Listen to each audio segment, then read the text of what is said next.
Welcome to RedPill Torah, calling believers from man's institutions to God's instructions.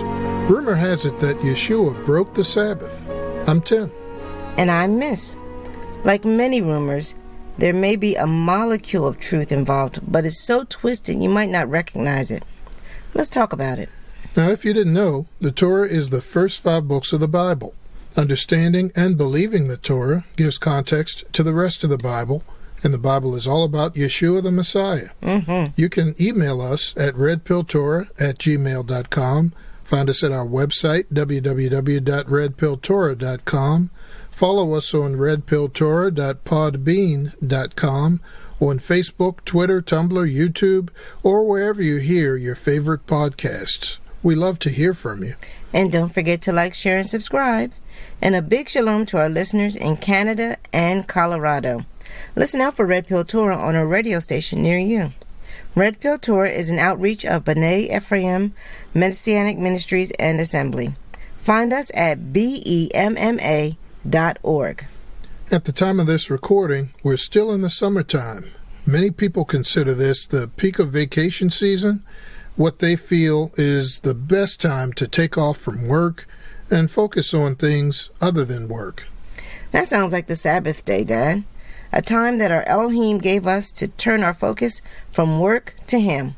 You know, Daddy, I still wonder how it is that so many people who embrace Jesus have a problem with the Sabbath day, as if observing a day of rest is like being put into bondage. Yeah, Mama. You know, I think that's what happens when we start reading near the back of the Bible without being rooted and grounded in the Torah, the front of the Bible. When we embrace an understanding that erases the Torah as foundation, and we add in the effect of translations across multiple languages, cultures, and centuries, we can end up pretty far from the meaning that was originally conveyed in Scripture. We can even find ourselves contradicting words that were spoken by the Most High Elohim Himself, which is a dangerous position to be in. Let's go to what Yehovah Elohim Himself said about the Sabbath day. I'll read from Shemot, or Exodus, chapter 20, starting at verse 8. Yehovah said, "Remember the Sabbath day, to set it apart for Elohim.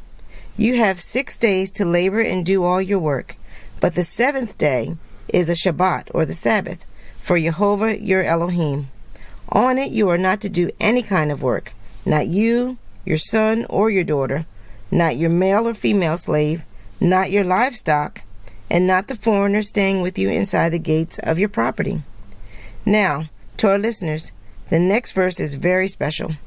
Yehovah actually gives his reason why Israel is to remember the Sabbath day. Verse 11 says, "For in 6 days Yehovah made heaven and earth, the sea and everything in them. But on the 7th day he rested. This is why Yehovah blessed the day, Shabbat, and separated it for himself. So Yehovah Elohim wants Israel to remember Shabbat because he blessed Shabbat after creation.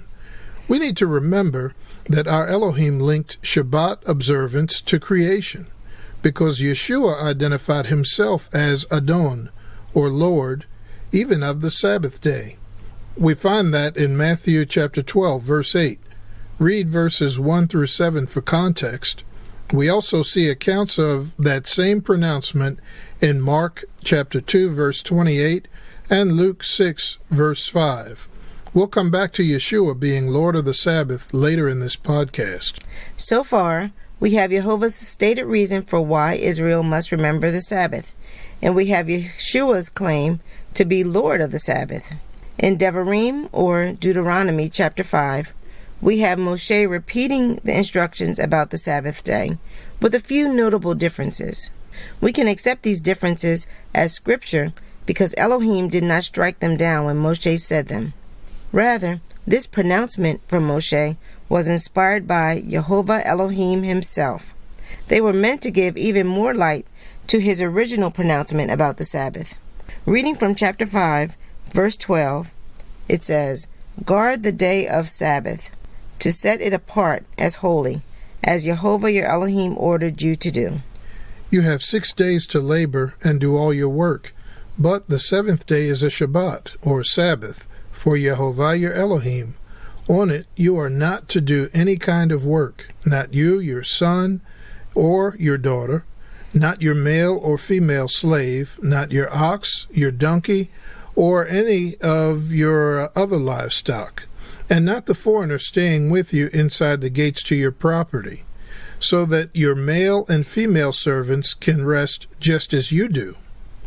You are to remember that you were a slave in the land of Egypt, and Yehovah your Elohim brought you out from there with a strong hand and an outstretched arm. Therefore, Yehovah your Elohim has ordered you to keep the day of Shabbat. Tim, now we have another reason to observe the Sabbath. This reason is because Israel lived as slaves in Egypt, and our Elohim freed us. Slaves don't get days off. But since the Most High Elohim has freed us, we are to commemorate our emancipation by guarding his Shabbat, or Sabbath. How can people who love the Elohim of Israel equate guarding his Shabbat with bondage, when he equates the Sabbath to celebrating freedom? I don't understand that one. And I am so glad that the Ruach HaKodesh opened our eyes to see this more clearly. There is even a connection between celebrating freedom and the first reason Yehovah gave for celebrating or remembering the Sabbath. So true, Mama. Let's read more from Genesis chapter 1. Now, to our listeners, please remember that the chapter and verse markings were added by men much later.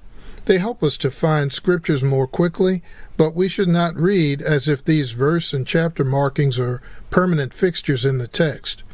We'll start reading at Genesis chapter 1, verse 31, and continue right on into chapter 2. Now, starting at Genesis 1:31, Elohim saw everything that he had made, and indeed it was very good. So there was evening and there was morning, a sixth day. Thus the heavens and the earth were finished, along with everything in them. On the seventh day Elohim was finished with his work which he had made, so he rested on the seventh day from all his work which he had made. Elohim blessed the seventh day and separated it as holy, because on that day Elohim rested from all his work which he had created, so that it itself could produce. There is a lot in that short reading, Daddy. Mm-hmm. For today, we want to focus on the way Yehovah described his creation. After every day of creation, up to the fifth day, Yehovah said that it was Tov, or in English, good. After the sixth day, he described his finished creation as Tov M'od, or in English, very good. What day comes after the sixth day? That would be the seventh day, which Yehovah called Shabbat. Yehovah associated the Shabbat with Tov M'od, or very good. So far, we have the Shabbat being associated with creation, very good, and freedom from slavery. Daddy, I would say those are all good things. Mama, I enthusiastically agree with you. Now, let's check out an encounter that Yeshua, the Lord of the Sabbath, had with some people at a synagogue on the Sabbath. Now, it should be known that it wasn't unusual for Yeshua to be found at a synagogue on the Sabbath day. We who love Yeshua need to walk even as he walked. So you're saying that since he was at an assembly with fellow believers on the Sabbath, we should do likewise? Yes, but that's for another podcast. Okay. Let's see what happened in Luke 13, starting at verse 10. Yeshua was teaching in one of the synagogues on Shabbat. A woman came up who had a spirit which had crippled her for 18 years. She was bent over and unable to stand erect at all. When he saw her, Yeshua called her and said to her, "Woman, you have been set free from your weakness." He put his hands on her, and at once she stood upright and began to glorify Elohim. But the chief of the synagogue, indignant that Yeshua had healed on the Sabbath, spoke up and said to the congregation, "There are 6 days in the week for working, so come during those days to be healed, not on the Sabbath." However, Yeshua answered him, "You hypocrites! Each one of you on the Sabbath, don't you loose your ox or your donkey from the stall and lead him off to drink? This woman is a daughter of Abraham, and Hasatan, the adversary, kept her tied up for 18 years. Shouldn't she be freed from this bondage on the Sabbath? By these words, Yeshua put to shame the people who opposed him, but the rest of the crowd were happy about all the wonderful things that were taking place through him. I've heard people say that this scripture is proof that Yeshua broke or invalidated the Sabbath. Now, from this scripture, we get an idea of where that idea came from, and it wasn't from Yeshua. The synagogue leaders saw healing on the Sabbath as work prohibited on the Sabbath, but the Lord of the Sabbath saw it differently. The Lord of the Sabbath saw healing on the Sabbath as restoring Tov M'od, or very good, to his creation. Yeshua identified the woman bent over as a daughter of Abraham.